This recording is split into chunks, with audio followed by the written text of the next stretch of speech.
All right. Allison, Jason, thank you so much for joining us today. Where are you both calling from? I am calling in from Omaha, Nebraska. Calling in right outside New York City. Nice. It's so far looks sunny for all of us. I'm coming from London, UK. I think we have a few folks coming in, so let's give it maybe just 30 more seconds for folks to start coming into the chat. And when we'll kick off. Very excited to speak with you both. As folks are coming in, maybe Allison, Jason, if you can share a quick intro about yourselves, and if anybody who's missed it, we can always share the recording afterwards. Happy to be here today. I'm Allison Hamel, the VP of People and Workplace at Hudl. And I've been on this journey with Hudl for about 7 years, helping the team grow and scale alongside the business. But yeah, AI is top of mind for us, and we're on a journey and excited to share the things that we're working on and exploring with you all today. Thanks for having me as well. Jason Linkus, the director of HR ops and tech here at Hudl. I've been with the team for just over 4 years now at this point, and I think a journey with AI is the understatement right now for folks in HR, for sure. Yeah, absolutely. And it's really great to have you both on the call today. Because yes, you guys are kind of in the middle of the journey by the sounds of things. You've brought on Claude recently, I believe. We started working together maybe 8-9 months ago or so. So I think folks on the call will find a lot of value from your experiences so far, because you'd started the journey even before we started working together. So there was almost like a pre-work part, which I'd love to dig into. So for folks on the call who's just been joining us now, as we're pretty packed on the agenda today, we are going to try and get as many questions from you guys as possible, but if not, the team will try and answer in the chat. And if we don't get to your questions, then we will absolutely follow up afterwards.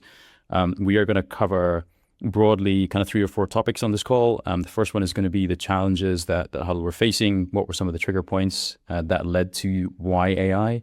Then we'll look at how the team drove adoption. How did they change management? What was some of the tactical work? Because as we know, software and AI is just only one part of it, but how do you change behavior to make sure that people end up using it is another part of it.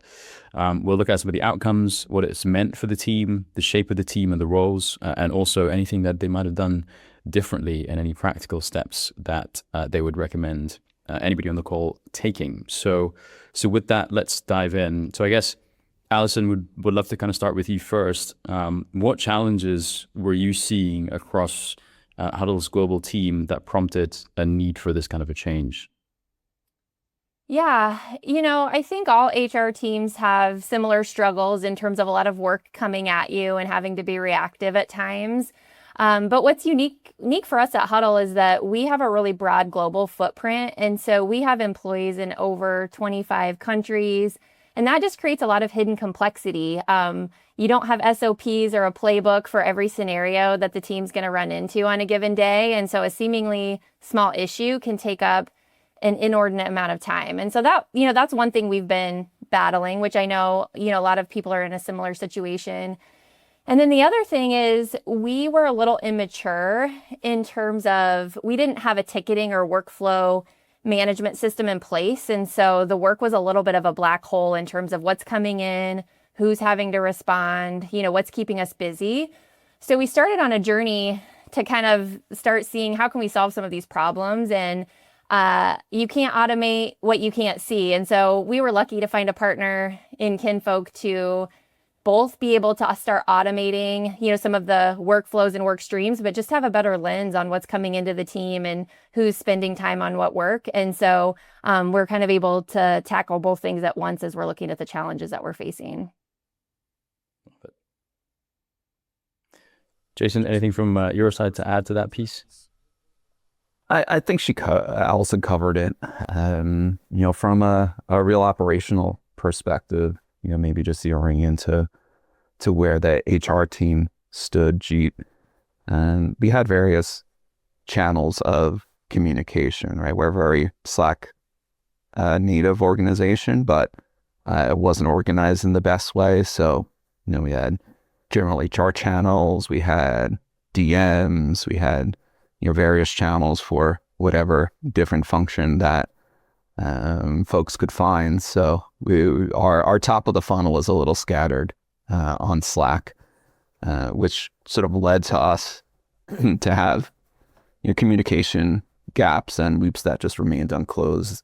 Slack isn't always necessarily the easiest to manage in terms of workflows. You have an unread masters that sits there and you click it and then sort of gets lost into the ether, right? And I think Allison touched on it as well. With not having a traditional ticketing system, a lot of our analysis was sort of finger to the wind, et cetera, and how people were just feeling about the volume and complexity of some of the things that were coming in. And I think sort of finally, there's inherent challenges, I'd say, with a company level intranet. Hopefully some folks out there could resonate with that point that, information that's stored internally isn't necessarily easy to find. So, it often led to employees reaching out to the HR team directly, and rather than trying to self-discover and find that information on their own. Yeah, I love the fact that you guys didn't settle for a kind of a traditional ticketing system. I know that there was some exploration up front to say, hey, is this going to be right for us or not? But it sounds like you decided that there would be a different way of handling this, and a ticketing system by itself, particularly ones that were potentially built from the IT standpoint as opposed to the HR lens, wasn't going to be quite enough for you guys. And that you did want to go for more of a solution that would help the team not only do better work, but also do less work and allow employees to self-serve themselves. And we've kind of seen this with other teams starting to use us for tools like us as well. So I kind of love to hear a little bit more of how is that, maybe Allison, how has that kind of AI adoption evolved at Hudl from that early experimentation where you were starting to see, okay, maybe a traditional ticketing system won't be enough and we need a different approach, and we can have a different approach now, to becoming something that becomes the norm, if it is the norm right now. And then I've got a couple other questions on how you align stakeholders, but would love to hear your thoughts around that transition first. Yeah, we had a couple things happening simultaneously. Like you mentioned, we were looking for a ticketing solution, but organizationally, we were also having this conversation around AI adoption and preparing the workforce and what does that look like. We're lucky to have alignment at the top. It was about a year ago, we rolled out a company-wide initiative called the AI Mindset. And really, that was in an effort to be transparent with people and share with them, where we're going, what we're doing, how we're approaching AI, because there was a lot of noise, around what different companies were thinking and doing. So we shared a vision with our employees, and, internally we had a suite of tools available for people to start exploring. And that's where we started, just sharing training, context, information, and then really starting to identify champions across the business that could help us with AI adoption, within departments, because obviously there's a host of tools out there and different experimentations happening. And so we've leveraged employees within our business to kind of help us keep line of sight into what was happening. And then I would say on the people side, hat tip to my leadership team. They've been kind of on the forefront and really excited around opportunities here and have really been pushing. And so it was with that, it was a lot easier to start thinking about how do we bring the people team along on this journey as well. And so as we started exploring these ticketing solutions, we took a pause from everyday work and we hosted a week of innovation time where we brought the team together and started really thinking about how can we solve problems together using, some of this technology. And so, we brought you and Kim in, which was a really fun activity for our team to kind of test and look at different opportunities and workflows that we could consider automating. And I think just letting people experience it and getting some excitement and doing it together as a team is just so much more effective than a Slack post or sharing a slide deck about a new tool we're implementing. And so we really just worked from, organizational level all the way then into the people team and rallying together and starting to look at cases and how we could explore this opportunity, which the team was really excited about. That's so good to hear, because it's not that often when we started speaking together about, I guess, 12 months ago, that actually there is that level of buy-in from the leadership team.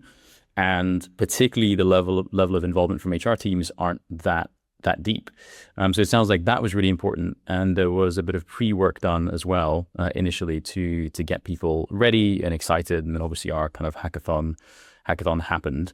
How long would you say that kind of total process took? I'm curious to kind of hear before someone brings in an AI tool, when they're being continuously told to do this as quickly as possible. You mentioned you took a pause. Like, what would you recommend? Should people spend that amount of time, or do you kind of run it in parallel if you were to do it today? What do you think, Allison? I think we spent about, 6 months before, when we had the initial engagement with Eugene, and then, actual implementation. I think, the technology around AI is so new, right? And it requires space to explore and test and build, right? We're sort of building and driving the car plane at the same time, right? And it was super exciting for the team for sure, but it was super, reflecting on it, grateful to have, be like Allison and space on the HR team to do that, right? Like, I think HR teams are, can be, bogged down by other types of work, and, just finding the space to take yourself out of that was super helpful for us as a team to be able to execute on it deliberately and thoughtfully. Yeah. And, shout out to Jason when we were exploring, this ticketing solution, which we were trying to solve one specific issue. He brought this to me as he was exploring tools and said, look, we could maybe look at this two different ways and not only have better workflow management, but also start to automate. And that was, I don't know, that conversation was, over a year ago. And I was a little skeptical at first because there's so many shiny tools in the market. And I'm like, okay, what's this actually going to do? And so, again, shout out to him for bringing it and kind of looking at it from a different lens as we were, like I said, looking at just general sort of ticket management at that point. And where did you find the, I guess, biggest friction? Because it sounds like you had a lot of buy-in from leadership. And we also did kind of the hackathon with your team. And from our perspective, it looked like everybody was really open and everybody was super hungry to learn. And they were willing to kind of accept and experiment what's out there. So was it the team? Was there some pre-work to get them ready, or was it the employees? Despite kind of the AI mindset and the efforts that you put in there, where was the biggest kind of change management effort, would you say? Maybe to address that in a different way as well, G, like, we had several things that enabled our success in the process. As I mentioned, we were a Slack native organization, so finding a tool that integrated into the flow of work was super important for us. And to be able to do that and meet people where they are was enabled our success to a degree. I would also say that, prior to even exploring AI, we had a company initiative to move our intranet from an old, sort of old platform to a new one. And with that came this massive effort from the team, scrubbing resources, building resources, and really cleaning up that foundational information so that when we moved to an AI tool, like, it had really clean resources to read and leverage in that implementation. And I think we also took a very deliberate approach to the implementation of sort of this bigger swing that we took. We didn't want to boil the ocean and start introducing all these different agents out into the business, right? We took a deliberate approach, said, hey, like, if we could solve for these sort of tier 0, tier 1 tickets in a repeatable way, like, that could then free us, our team up to look at some of these other things in the future. And we also had a new leader on board on sort of our talent management L&D side, who is very keen to up level sort of the programmatic onboarding experience. So, we took this as an opportunity to look at the onboarding and see ways we could build automations into that as well. So I would say there was a will, but there was also some foundational process that we had working in our favor with this sort of implementation. Yeah, I mean, the metrics that you guys have achieved around 70% defection rate and even 80% around open enrollment and benefits, and kind of the automation and the time saving that you're getting on onboarding, it seems very surgical and targeted and pointed. Equally, you guys actually did a pretty broad cleanup of the knowledge base, which I imagine you're still finding refinements to, as employees ask more questions, and it's like, hey, okay, we could either tweak and train the AI, or we could kind of change some of the pieces in the knowledge base, or give it an instruction to deflect a little bit better. So it sounds like a really good base, a really broad base, but then going specific on use cases and then building from there iteratively based on the data that you get. So now that we kind of have that in place, I'd love to dive a little bit deeper into some of the reasons why you might have chosen us and some of the other solutions that you did. What kind of made, maybe Jason, this is for you, because you and I spoke quite a lot in the early days and in our weekly meetings now. What made a tool like ours stand out, would you say, and how did it align with the Slack first culture and kind of your ecosystem as a whole?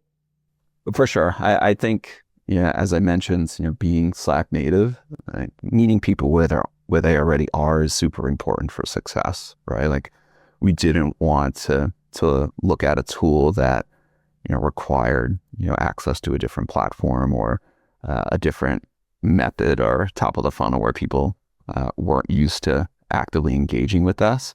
I think there was some sort of behavior that we had to build around where to engage with us on Slack, but that was really important for us as a tool. And then I think I shared this with you as well, G. Like, we're obviously on this AI journey, right? And it's very new for all of us, right? Like, ChatGPT came out just a little over 3 years ago, right? And people have only been able to find value with AI probably in the last year or two. So like, it's constantly evolving, constantly changing, and we really wanted a platform that would scale with us and was open to suggestions for and opportunities for improvement or opportunities to co-build. And I think from the get-go in that hackathon that Allison mentioned, we sort of ran initially, right? Like, we found a platform that was willing to grow with us as opposed to one that we were just sort of plugging into a product that was already sort of pre-built for us. Yeah, it's interesting you say that, because we're seeing some other early adopters such as yourself kind of be open to that mindset, because in reality, no matter how much the vendors tell you, and even the vendors that are approaching us to use AI in our, let's say, go-to-market function, nobody really has the full answer figured out, because we're also seeing how workflows and kind of the processes also change with AI in place. It's not like we can just plug in AI along the way. It might mean that we need to change the way we work, or it might mean that the handoffs look different, or it might mean that the way we set things up or the integrations that are required are suddenly different. So yeah, it's been a real pleasure to actually co-build with you guys, and it's evolved our product too. We didn't have some of the functionality that we do now when we first started working together. So that's been a real fun journey to see over the last 8 to 9 months or so. And I guess, Allison, from your perspective, what would you say implementing a tool like this has had on the people's team capacity and kind of the strategic focus? Yeah, I think the simple version is automating transactional work just allows us to, continue to go up the value chain in terms of what the team is doing. And so we have a never ending backlog of work. And so we'll continue to pull in that higher value work. I think for me personally, we have a couple projects running right now that honestly would be challenging to manage with our current headcount. But things are just becoming more manageable. And I think we're going to monitor in our quarterly planning process. That's the journey for us, is we shouldn't continue to see items carry over, from quarter to quarter like we have in the past, because we're able to move a little bit quicker and knock things out. But I think we have to be careful. Like, planning becomes even more critical in this juncture, because as time frees up, we need to make sure that we're pulling in the highest value work, and work tends to expand to fill the time that you give it. And so I want to make sure that we're being thoughtful in what we're pulling forward. We're able to move faster, but then what is it that we're turning our attention to? And I think that is the next journey for us to continue being really thoughtful and mindful of, because otherwise it can just become extra work and noise on top of noise. And so really monitoring and watching that through our planning processes that we already have in place to see, kind of where is that time going. Yeah, it's funny, and I'm so glad that the kind of conversation has changed. I mean, Hudl was never in this camp, but there was this early conversation of we're gonna have AI, and then we're gonna hire less, or we're gonna cut down the team. But actually, teams are already overloaded with work, so it's a case of like freeing up their time to focus on higher value work, which has been interesting to see as well, particularly as we engage more with your HR VPs. It sounds like they're more like, hey, can we automate a little bit more? And there's kind of openness to try those things too. Yeah, and we're also able, I think we're just able to get information a lot quicker too through some of these automations, is finding a data set and looking at the information in a more intelligent way a lot quicker. So there isn't as much of a delay in time, I would say, from getting some of those insights as well. And that's been a huge unlock for us as well. Nice. Yeah, just to echo some of that as well, like having a system like this has been super helpful in identifying where gaps are in our knowledge, or where folks are spending time, right? And if we see some gaps in a process, or a lot of questions come in on a particular topic, that's really an early indicator that we now could measure and react to, where before we were a little bit more flat-footed in terms of our speed and velocity to really get at things and actually address the issues in more real time than we were able to before. Yeah, it's like how do we not only reduce the work, but the work that is coming through is handled better to free up the team from those complex pieces of work even faster, while keeping the human touch, right? And we touched a little bit before around some of the automation gains that and the time that's freed up that you guys have managed to see, and that's full credit to yourselves of doing that pre-work and setting things up properly and doing that change management piece earlier. And Jason, I think we talked about like 70% of the requests are being deflected, up to 70% or so. And for open enrollment, I think it was also around 80% that we saw. Can you share a little bit more about how the AI is now handling those requests and what that means for you and your team operationally? Sure. We, as mentioned earlier, integrated a new bot, if you will, into Slack called Ask HR, and sort of directed our employees to engage with that channel first. So they actively reach out to Ask HR. The AI handles and tries to triage the question, and if the AI can't, whether a gap in knowledge or a nuance that doesn't exist in our system, right, it gets escalated to the team. And really, Jeet, we sort of times the launch of Kinfolk with our open enrollment period, and for those leaders in the U.S. and familiar with open enrollment, right, there is certainly a nuance around benefits information, and to have a bot and AI kind of pick up almost 80% of and deflect 80% of those questions that came in during that time. I mean, I thought was amazing, right? Like working in that space and the nuance that exists around those type of benefit questions, and some of the concepts that are just difficult for people to understand around deductibles and co-insurance and just healthcare in general, right? For us to get that type of deflection, I think was really remarkable. Yeah. I mean, and credit to you guys for having the right documentation in place and working with us to train the AI so that it's set up for success. It sounds like if we want to spend a couple minutes on tactics, because I know this is top of mind for people that we hear as well from other folks. Timing sounds like was an important factor to be able to drive people to use a tool like this. The naming perhaps was an important factor. How did you land on Ask HR? What was that process? Why didn't you go with the wonderful name that is Kin? no hard feelings, but would love to hear a little bit more about that piece, because it sounds like all those little things that you did really did help to drive people towards going to Slack and asking an AI instead of asking a human.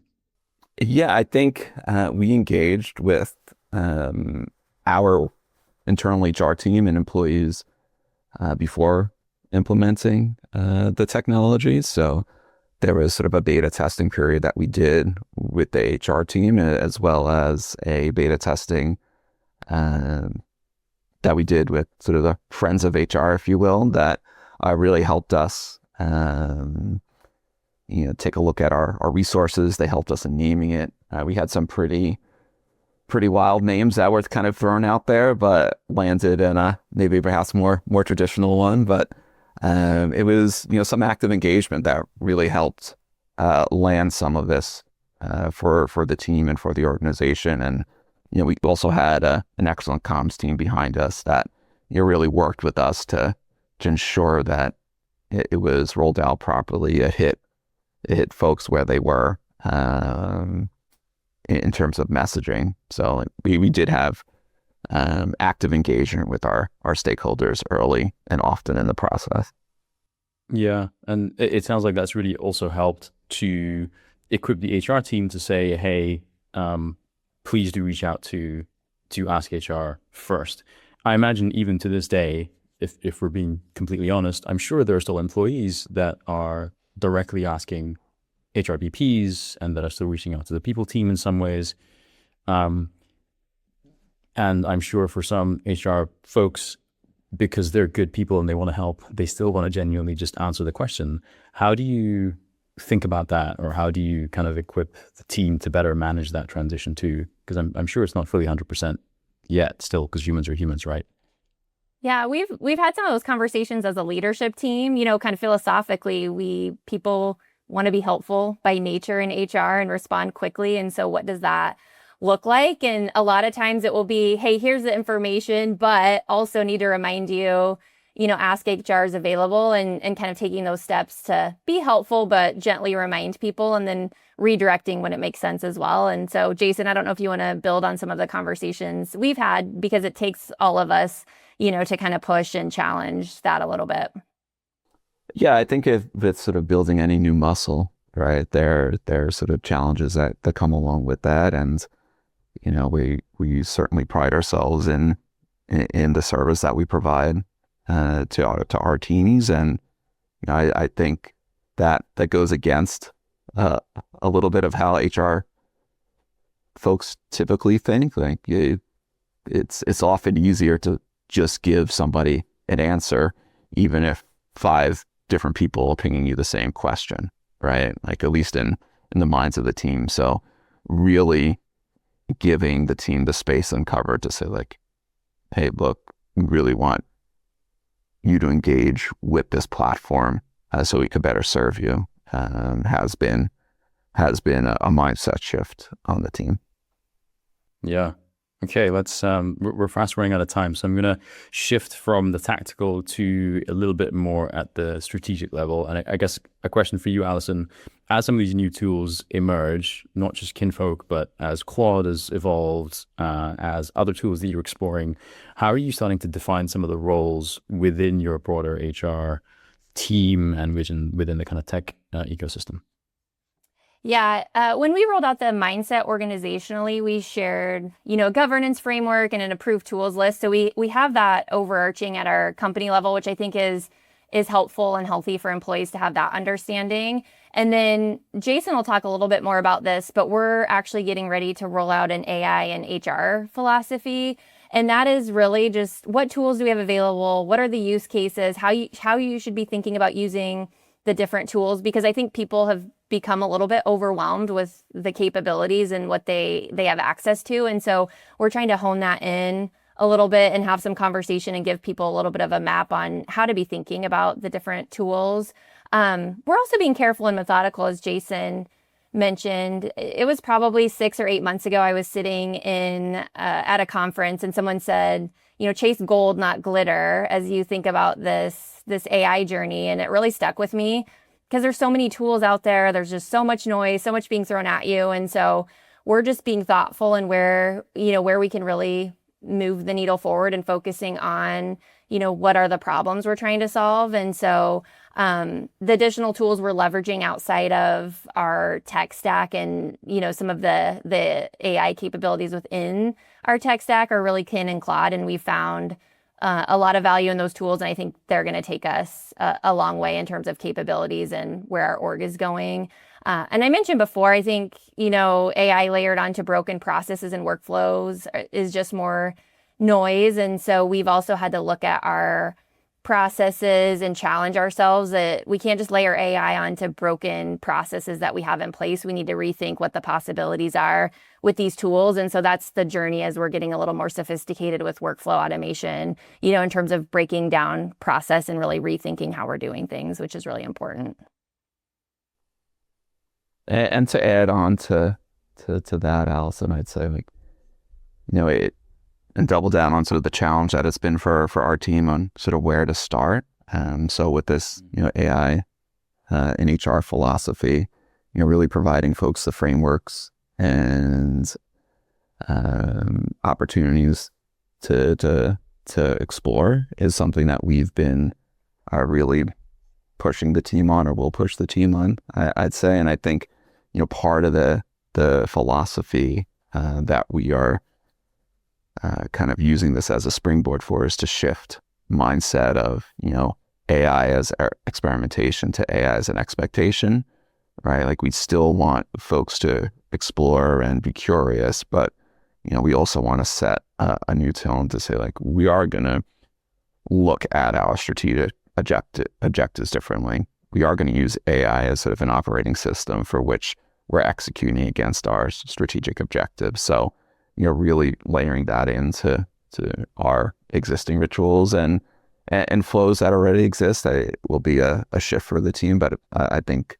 a needed one to just be more deliberate and thoughtful of, where we see the positioning of AI, and again, just to ensure that it's also an iterative process. Like, the tools that exist today will evolve in one shape or form as time goes on. So something that's flexible enough to allow us for that iteration in the future as well. We also are having active conversations with our vendors to understand their roadmap with AI and making sure that we're challenging, them and understanding what the future capabilities are, because we need to continue to invest where, we know people are moving forward with us. And so that's another conversation I would encourage people to make sure you're having with your current tech stack vendors, is understanding their roadmap and what features are coming and what they're focusing on. Yeah, and to add to that too, just because the AI exists doesn't mean that it's going to work for people, right? And it is a conversation that goes both ways. And I know, Jason, you and I have been discussing, and I've been getting requests from other team members at Hudl of like, hey, could we look at what this workflow looks like with AI? And I know we've paused on a couple of workflows, right? Because actually just putting AI in there, while we could, it doesn't mean it's going to drive the outcome for you guys, because the experience will be less good compared to what it used to be. So we've now also evolved our roadmap as a result of that, and the next iteration of what we're going to deliver should also then make that use case much more achievable and also seamless with that little tweak. So I really liked your point there, Allison, around working with the vendors and pushing them, including us, to make sure that you're getting the best outcomes. And Jason, to your point, the fact that it's iterative, and yes, while it is to be more prescriptive on tooling and kind of think about AI first, it may also mean that some things don't work out. And it might mean that it requires a little bit more experimentation to begin with. And it might mean that we take one step back so that we need to take 2 steps forward, and it might take a month or two, but it does mean that you get better gains over time. Awesome. So I know we're fast running out of time, so I'm going to shift from the current state to looking a little bit ahead. And Allison, to start with you first, how do you see the role of the people function changing and evolving over the next, let's say, 3 to 5 years? Yeah, I think it's exciting. There obviously are some nerves around this because it's such a huge change and disruption that's happening right now. So I'm sure there's some anxiety with folks out there. But I think when you really look at it, transactional work is getting automated. That's exciting for our team. A lot of people got into HR to do, the type of work that we're going to be able to spend more time doing. And, I think human skills become even more important. So judgment, relationships, really being able to be connected on business impact versus focusing on compliance and transactional items. And so I think it's a really great opportunity. I do think silos are going to break down and there's going to be more cross-functional, work and design on workflows and how we manage the work in this new era. And I mentioned a little bit earlier, but the data and insights we can get in real time and to be able to action on those so much more quickly than sort of stopping, pausing, looking in the rear view 6 months, kind of doing an analysis that takes a really long time. So I'm excited on that piece because the action and insights are becoming, more readily available. And so I think it's a really exciting time for us, but it's a big time of change. And so understand, people are on different places and kind of looking at this journey right now. Totally. And I guess, Jason, to hone in a little bit further, what would you say is kind of the next phase of Hudl's AI journey and where do you see the biggest opportunities to double down on? Sure. I think for us, it's where we'll focus on next is really on the agentic piece of AI, right? I think with, tools like Kinfolk, we have, really a tier 0, tier 1 type of solution. I think as, time evolves, we'll look to not only be able to answer, our employee questions with AI, but then really, kick off process that they continue to take through from start to end, and really look at co-work and others to build some of those agentic features for us. Love it. And Jason, staying with you, for organizations that do feel behind, because everybody is feeling behind right now, I imagine there are moments where potentially you guys might feel behind as well. What's the most important first step would you recommend that they take today? Sure. I think, recognizing obviously this is can be an overwhelming position in HR, right? I think, the natural inclination of, looking for efficiency is sort of, where does that leave you and your role? I think framing of this is super important to say, like, what can we now do that we couldn't before, instead of, framing it as an efficiency gain, to sort of Allison's point, right? What can we unlock now that we have AI? And I think for us, where we started, and this doesn't even require necessarily AI tooling, but is have a good content base, have your policies documented, have your process documented, so that whenever you decide to jump into sort of the AI pool, if you will, you have a foundation to then leverage AI and have AI draw from your own resources, right? And again, that doesn't require necessarily any AI. Like, you can use public-facing tools to help build, templates of policies if you're even nervous about where to start. And I think for us, having that foundational layer was super important and kind of 10x the speed of which we were able to really implement tooling when we were ready to do so. Nice. Allison, from your side? Yeah, there's not a perfect time to get started and there's no playbook for this. So I would say look at what you have in your current tech stack, and explore what's already embedded that you can leverage or take advantage of if you haven't started, and start small. Like, what's one manual thing that you can get off your desk today by leveraging AI in order to help you with that? And building excitement. So I think when you start small and you share the wins with each other and you can kind of build on each other, that's how we've seen it work within our team, is people kind of getting excited to share ideas and doing little things that spark additional ideas. And so as you're sharing those things, it continues to snowball and you'll start to see some real traction. But, to Jason's point, I think if you really want to make a big impact, you have to have good information and solid data to give your AI tooling in order for it to operate effectively. And that's always a good starting point while you're kind of exploring on some other use cases. But just get started is my biggest piece of advice, because there's not a perfect time for this. It's here. Thank you both. I think we are fast running out of time. So we did receive some questions, but folks, we will follow up with you afterwards on all the answers to any that are outstanding for now.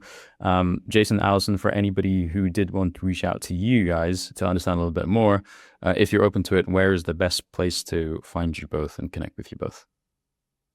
Yeah, you can find me on LinkedIn, and I'm happy to respond and engage with any questions that anyone wants to talk about. The same here as well, on LinkedIn, and happy to knowledge share and go share what our learnings, our mistakes and challenges that we continue to have. I think as we've said multiple times, like we're a interesting time for HR, all in this together, and we'll have to work together to find the best future, I guess. It's a journey for sure. Thank you so much both for your time today and for offering to connect with folks after this. And thank you everybody for joining us on the call today. We've heard how the team at Hudl has done an amazing job of creating more visibility, of reclaiming time back, and then also enabling the team to focus on more strategic impact. And if anybody is interested to chat more about AI and people operations or find out more about Kinfolk, then of course, hit me up also on LinkedIn or head over to our website, kinfolkhe.com, and we'll find time to chat. Thanks, everybody. Have a good day.